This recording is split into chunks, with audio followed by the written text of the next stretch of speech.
नमस्कार दोस्तों, मेरा नाम है राहुल यादव और आप सभी का स्वागत है इन्वेस्ट राइट की एक नई वीडियो में। दोस्तों यहाँ मैं आप लोगों को सिखाता हूँ अपने पैसे निवेश करने के नए नए तरीके, और आप लोग भी काफ़ी सपोर्ट चैनल को कर रहे हैं, तो इसी तरह आपका सपोर्ट मिलता रहे। मैं भी अपनी तरफ से पूरी ईमानदार कोशिश आप लोगों के लिए आगे भी करता रहूँगा। दोस्तों बात करते हैं आज के टॉपिक पर। देखिए आज का जो टॉपिक है वो मेरे पास कमेंट आए हुए थे 3-4 इसी तरह के कि सर एसबीआई के एक फ़ंड के बारे में बताइए जिसमें हम एसआईपी भी कर सकें, जिसमें हम लमसम भी कर सकें। तो आज की वीडियो में एसबीआई के एक ऐसे फंड के बारे में डिस्कस करेंगे जो फंड बहुत बेहतरीन है, जिसने पास्ट में अपने इन्वेस्टर्स को बहुत ज़बरदस्त रिटर्न्स भी बनाकर दिए हैं और आगे भी ये फंड आपको अच्छे रिटर्न्स बनाकर दे सकता है। तो वीडियो बहुत ज़्यादा इन्फॉर्मेटिव है, वीडियो को लाइक अभी से ज़रूर कीजिएगा। लेकिन दोस्तों वीडियो को स्टार्ट करने से पहले आप लोगों को से कहना चाहूँगा, रिकमेंडेशन बिल्कुल भी नहीं है, केवल आपको एजुकेट करने के लिए ये वीडियो बनाई गई है। तो चलिए बिना किसी देरी के वीडियो को जल्दी से अब स्टार्ट करते हैं, सीधा फंड पर ही बात करेंगे। एसबीआई का फंड है। देखिए सबसे पहले तो एसबीआई को समझिए। एसबीआई का मतलब लोग बिल्कुल ट्रस्ट मानते हैं कि एसबीआई का फंड है तो हम यही ज़्यादा निवेश करेंगे, क्योंकि एसबीआई पर ट्रस्ट लोग बहुत करते हैं। आप एसबीआई के किसी भी फंड को देखेंगे, फंड साइज देखेंगे तो आपको बहुत बड़ा दिखाई देगा। और एसबीआई के जो फंड्स हैं उन्होंने अपने इन्वेस्टर्स को निराश भी नहीं किया है, रिटर्न्स भी अच्छे अच्छे बनाकर दिए भी हैं। तो चलिए समझते हैं कि एसबीआई के किस फंड के बारे में हम आज की वीडियो में डिस्कस करेंगे। देखिए फंड मैं आपको बताने वाला हूं मिड कैप कैटेगरी का। मिड कैप कैटेगरी के जो फंड है यहाँ आप इसमें एसआईपी भी कर सकते हैं, आप लमसम भी कर सकते हैं। और मिड कैप कैटेगरी का जो फंड है उसमें एक बेनिफिट आपको मिलता है कि लार्ज कैप के मुकाबले आपको बेहतर रिटर्न्स बनाकर देती है कैटेगरी, और स्मॉल कैप के मुकाबले कम रिस्की होती है। अगर मैं थोड़ा सा आपको बेसिक यहाँ बताऊँ मिड कैप कैटेगरी का, अगर मैं थोड़ा सा बेसिक की बात करूँ, जो मिड कैप कैटेगरी के फंड्स होते हैं ये जो आपके पैसे को निवेश करते हैं ये उन कंपनीज में ज़्यादा निवेश करेंगे, मतलब मिनिमम 65% पैसा उन कंपनीज में निवेश करेंगे जो रैंकिंग वाइज अगर आप देखेंगे तो 101 से लेकर 250 तक आती हैं। ये एक थोड़ा सा बेसिक है। तो जो फंड है एसबीआई की तरफ से, SBI magnum mid cap fund है, मिड कैप कैटेगरी का ये फंड है। तो डिटेल में समझते हैं कि फंड की परफॉर्मेंस कैसी है। इसको देखने के बाद एक सही डिसीजन आप अपने लिए ज़रूर ले पाएंगे कि हाँ ये फंड मेरे लिए कैसा है। चलिए स्टार्ट करते हैं। देखिए थोड़ा सा सबसे पहले ओवरव्यू जान लेते हैं फंड के बारे में। देखिए इस फंड ने जो रिटर्न्स डिलीवर किए हैं, सबसे पहले रिटर्न्स की ही बात करते हैं। वो लगभग 24% के रिटर्न्स सिंस इंसेप्शन अपने इन्वेस्टर्स को डिलीवर किए हैं। अगर आप कैटेगरी एवरेज देखें, यानी कि मिड कैप कैटेगरी के जो फंड्स हैं उनका एक कैटेगरी एवरेज निकल कर आ रहा है रिटर्न्स का, वो 20.23% का है।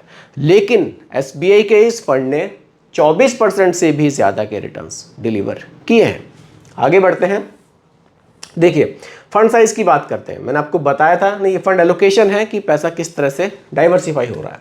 देखिए यहाँ 94% पैसा आपका इक्विटी में जाएगा। 94% पैसा इक्विटी का मतलब है कि आपके पैसे का लगभग 94% जो हिस्सा है वो शेयर मार्केट में निवेश किया जाएगा। बाकी का जो पैसा है 5.59% वो कैश रिलेटेड इंस्ट्रूमेंट्स में रखा जाएगा। यहाँ कुछ डाइवर्सिफिकेशन इस तरह से किया जाएगा। बाकी फंड साइज़ की बात करूं, मैंने आपको बताया था कि एसबीआई के जो फंड्स हैं, आप किसी भी एसबीआई के फंड को देख लीजिए, फंड साइज़ आपको बड़ा ही देखने को मिलेगा। यहाँ फंड साइज़ 20,316 करोड़ रुपए का हमें देखने को मिलता है, यानी कि लोगों ने 20,316 करोड़ रुपए अभी तक इस फंड में निवेश किए हैं। और लोग निवेश उन्हीं फंड्स में ज़्यादा करते हैं जहाँ से रिटर्न्स अच्छे मिलते हैं। अगर आप कैटेगरी एवरेज देखें तो केवल 8,824 करोड़ का आपको देखने को मिलेगा। तो कैटेगरी एवरेज के मुकाबले बहुत ज़्यादा इन्वेस्टमेंट इस फंड में लोग कर रहे हैं। आगे बढ़ते हैं। Expense ratio. दोस्तों एक्सपेंस रेशो वो खर्चे होते हैं जो हमसे चार्ज किए जाते हैं हमारे फंड को मैनेज करने के लिए, क्योंकि जो आप पैसा निवेश कर रहे हैं वो पैसा आपका शेयर मार्केट में जा रहा है।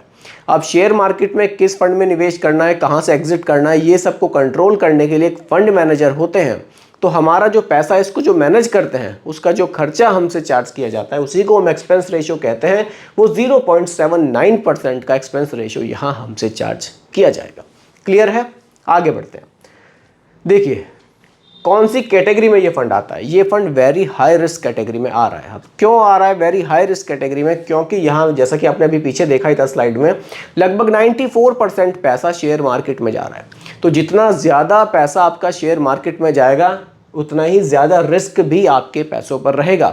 इसीलिए ये fund very high risk category में आता है। इसलिए निवेश करने से पहले इस चीज़ को ज़रूर आप ध्यान में रखिएगा। आगे बढ़ते हैं। देखिए 94.4% पैसा आपका शेयर मार्केट में निवेश किया जा रहा है, वो तो ठीक है, लेकिन उसका भी डाइवर्सिफिकेशन होता है कि किस तरह से निवेश किया जा रहा है। देखिए मिड कैप में 70% पैसा, जैसा कि मैंने आपको बताया भी था कि मिड कैप में मिनिमम 65% रखा जाता है मिड कैप कैटेगरी के जो फंड्स होते हैं, तो यहाँ 70% पैसा मिड कैप में है। इसका मतलब है कि 70% जो पैसा है वो उन कंपनीज में जाएगा जो 5,000 करोड़ से बड़ी हैं, लेकिन 20,000 करोड़ से छोटी कंपनियां हैं। Small cap 15.8%। स्मॉल कैप का मतलब है कि 5,000 करोड़ से जो छोटे साइज की कंपनियां होंगी उसमें 15.8% पैसा आपका निवेश किया जाएगा। Large cap 7.6%। इसका मतलब है जो 20,000 करोड़ से बड़ी कंपनियां होंगी वहां आपके पैसे का 7.6% हिस्सा निवेश किया जाएगा। डाइवर्सिफिकेशन को समझिए, इसको समझना बहुत ज़रूरी है। हमें पता होना चाहिए कि हम पैसा जो निवेश कर रहे हैं वो किस तरह से मार्केट में निवेश किया जाएगा, क्योंकि हम चाहे 2,000 की 4,000 की एसआईपी कर रहे हैं, पता होना, बेसिक चीज़ पता होनी बहुत ज़रूरी हो जाती है। क्योंकि जो 2,000-4,000 की एसआईपी कर रहा है कहीं ना कहीं कुछ सपना उसको लेकर ज़रूर देख रहा है कि फ्यूचर में जो पैसा मिलेगा उससे मैं अपने जो सपने हैं वो पूरे करूँगा। इसीलिए थोड़ा सा बेसिक नॉलेज हमें ज़रूर होनी चाहिए। देखिए कंपनीज को भी देख लीजिए कि किन भाई पैसा शेयर मार्केट में जा रहा है तो किसी ना किसी शेयर में तो निवेश किया जाएगा ना, तो किन शेयर्स में मैक्सिमम पैसा निवेश है उसको समझ लीजिए। टोरेंट पावर लिमिटेड में, सुंदरम फाइनेंस लिमिटेड में, शेफलर इंडिया लिमिटेड में, कार्बोरंडम यूनिवर्सल लिमिटेड में और थर्मेक्स लिमिटेड, इन कंपनीज में ज़्यादा पैसा निवेश किया जा रहा है। क्लियर है? आगे बढ़ते हैं। अब आते हैं सीधा रिटर्न्स पर। रिटर्न्स तो वैसे मैं आप लोगों को बता चुका हूं, फिर भी आप देख लीजिए कि लास्ट के 1 ईयर की परफॉर्मेंस कैसी है। 35.7% के रिटर्न्स हैं। लास्ट के 3 इयर्स की परफॉर्मेंस 23.9% के रिटर्न्स हैं। लास्ट के 5 इयर्स की परफॉर्मेंस देख लीजिए 28.8% के रिटर्न्स हैं और सिंस इंसेप्शन रिटर्न्स 24% के हैं। अब ये सिंस इंसेप्शन का क्या मतलब है, इसको लेकर भी एक बार एक कमेंट मेरे पास आया था कि सर जो सिंस इंसेप्शन रिटर्न्स है इसका क्या मतलब है। इसका मतलब है कि ये फंड कब से परफॉर्म कर रहा है। तो यहाँ अगर मैं बात करूँ 2013, 1 जनवरी 2013 से अभी तक 2024 ये चल रहा है, यानी कि लगभग 11 साल कुछ 6 महीने के आसपास आप कह सकते हैं। इसमें जो एक ओवरऑल रिटर्न निकल कर आया है वो 24% का इस फंड का निकल कर आया है। तो ये एक पूरा एक ओवरव्यू हो गया फंड का, तो ये चीज़ आपको पूरी क्लियर हुई होगी। अब आपको समझना है कि आपको यहाँ एसआईपी करनी है या फिर आपको यहाँ लमसम करना है, क्योंकि दोनों ऑप्शंस आपके पास अवेलेबल हैं। आप चाहे तो यहाँ एसआईपी भी कर सकते हैं इस फंड में और आप चाहें तो यहाँ लमसम भी कर सकते हैं। लमसम के लिए आपके पास एक मुश्त पैसा होना चाहिए, 50,000, 1 लाख, 2 लाख जो भी है आपके पास, उसको आप लमसम कर सकते हैं। और अगर लमसम के लिए अभी बजट नहीं है, आपको लगता है कि अभी मेरे पास पैसा नहीं है, पैसा कम है, तो ये एक बहुत शानदार ऑप्शन मुझे म्यूचुअल फंड में देखने को मिलता है। इसको बोलते हैं एसआईपी। एसआईपी आप 1,000 से स्टार्ट कर लीजिए, 2,000 से कर लीजिए, आप चाहें तो धीरे धीरे उसको बढ़ा सकते हैं। स्टेप अप का भी ऑप्शन मिलता है। अगर आप एसआईपी के थ्रू निवेश करना चाहते हैं, ये भी अच्छा ऑप्शन है। आप छोटी सी एसआईपी, ज़्यादा नहीं, अगर आप केवल 2,000 रुपये महीना, केवल 2,000 रुपये महीना से भी स्टार्ट कर देते हैं तो भी ये फंड आपको एक अच्छा रिटर्न डिलीवर कर सकता है। कैसे? उसके लिए डायरेक्टली आपको एसआईपी कैलकुलेटर पर मैं लेकर चलूँगा कि कितना पैसा 2,000 रुपये की एसआईपी से इस फंड में बनाया जा सकता है। रिटर्न्स आपने देखे 24% के रिटर्न्स ये फंड अभी तक डिलीवर हमें करता आया है। चलिए, यहाँ जो मंथली इन्वेस्टमेंट है हमारा वो है 2,000 रुपये का, 2,000 का। अब फ्यूचर के जो रिटर्न्स हैं, देखिए उसका कोई नहीं कह सकता कि 24 ही रहेंगे, हो सकता है कि कम हो जाए, ऐसा भी हो सकता है कि बढ़ जाएं। और देखिए मार्केट के अप एंड डाउन्स पर ही ये रिटर्न्स डिपेंड करते हैं। जो भी मार्केट का उतार चढ़ाव है उस पर डिपेंड करेंगे ये रिटर्न्स। तो लॉन्ग टाइम में, जैसे कि आपने देखा 2013 से और अभी तक का जो ओवरऑल रिटर्न है वो 24 मिला है। कभी ऐसा भी हुआ होगा कि ये रिटर्न 28-29 तक चले गए होंगे, कभी ऐसा भी हुआ होगा कि ये रिटर्न्स 18-19 पर आ गए होंगे, लेकिन लॉन्ग टाइम में रिटर्न्स 24% डिलीवर हुए हैं। इसी तरह से फ्यूचर में भी रिटर्न्स कम ज़्यादा होते रहेंगे, फिर आपको लंबे समय में एक औसत रिटर्न देखने को मिलेगा। अब वो कितना मिल सकता है? वो हो सकता है कि आपको 24 से ज़्यादा मिल जाए, ऐसा भी हो सकता है कि 24 से कम मिल जाए। अगर वो हमें इन फ्यूचर 20 मिलता है, 20 अगर मिल जाता है और आप इस एसआईपी को अगले 20 साल तक चलाते हैं, कैलकुलेट करते हैं। देखिए आपका जो निवेश है, निवेश कितना कम है, केवल 4.8 लाख रुपीज़ का। केवल 4.8 लाख रुपीज़ आप निवेश करेंगे और यहाँ जो वैल्यू है वो 63 लाख रुपए के आसपास आपको देखने को मिल रही है, क्योंकि रिटर्न्स मैंने यहाँ 20% रखे हैं। अब ऐसा भी हो सकता है कि ये फ्यूचर में घट जाए, क्या पता हमें फ्यूचर में 18 ही मिले। 18 पर भी कैलकुलेशन कर लेते हैं।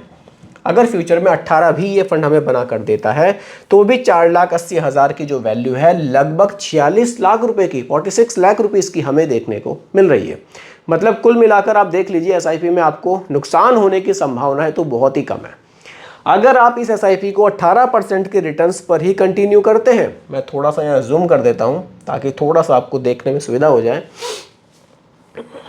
देखिए, अगर आपने इस एसआईपी को 20 ईयर्स कंटिन्यू किया तो वैल्यू 46 लाख बनी, लगभग 47 के आसपास जा रही है। लेकिन अगर आपने इस एसआईपी को 25 साल कंटिन्यू किया तो 1.2 करोड़ रुपए की वैल्यू आपको देखने को मिल रही है। यानी कि 2,000 रुपए की एक छोटी सी एसआईपी भी आपको फ्यूचर में करोड़पति बना सकती है, अगर आप इस एसआईपी को थोड़ा टाइम से स्टार्ट करते हैं। देखिए, अगर आप इस एसआईपी को बहुत लेट स्टार्ट करेंगे तो शायद करोड़पति बनने के चांस कम है, क्योंकि देखिए जो हमारे फाइनेंशियल गोल हैं कहीं ना कहीं हम उन्हीं के लिए तो निवेश करते हैं। अगर आप इस एसआईपी को 25 साल चला रहे हैं तो यही एक एसआईपी आपको करोड़पति भी बना रही है। जी हाँ, इसलिए आप अपने फाइनेंशियल गोल्स को ध्यान में रखते हुए अपना निवेश जितना जल्दी हो सके उतना जल्दी स्टार्ट कीजिए, ताकि प्रॉपर प्लानिंग से आप चल सकें और अपने जो फाइनेंशियल गोल्स हैं उनको आप अचीव ईजिली कर पाएँ। तो दोस्तों, यही आज की वीडियो का टॉपिक था कि एसबीआई मैग्नम मिड कैप जो फंड है उसकी रिटर्न्स कैसे हैं, उसकी परफॉर्मेंस कैसी है और क्या हमें उसमें निवेश करना चाहिए या फिर नहीं। इस वीडियो को देखने के बाद उम्मीद करता हूं कि आप डिसीजन खुद से अपना ले पाएंगे। तो दोस्तों, उम्मीद करता हूं कि टॉपिक आपको क्लियर हुआ होगा। फिर भी कोई कंफ्यूजन हो आप मुझे कमेंट कीजिएगा, रिप्लाई मैं आपको ज़रूर करूंगा। बाकी दोस्तों, रिकमेंडेशन नहीं है, केवल एजुकेशनल पर्पस वीडियो आप लोगों के लिए बनाया गया है, क्योंकि म्यूचुअल फंड का जो भी निवेश है वो बाजार जोखिमों के अधीन होता है। बाकी दोस्तों, वीडियो पसंद आई हो लाइक शेयर ज़रूर कीजिएगा, और मेरे चैनल पर अगर आप नए हैं इसको भी सब्सक्राइब आप ज़रूर कीजिएगा। नमस्कार।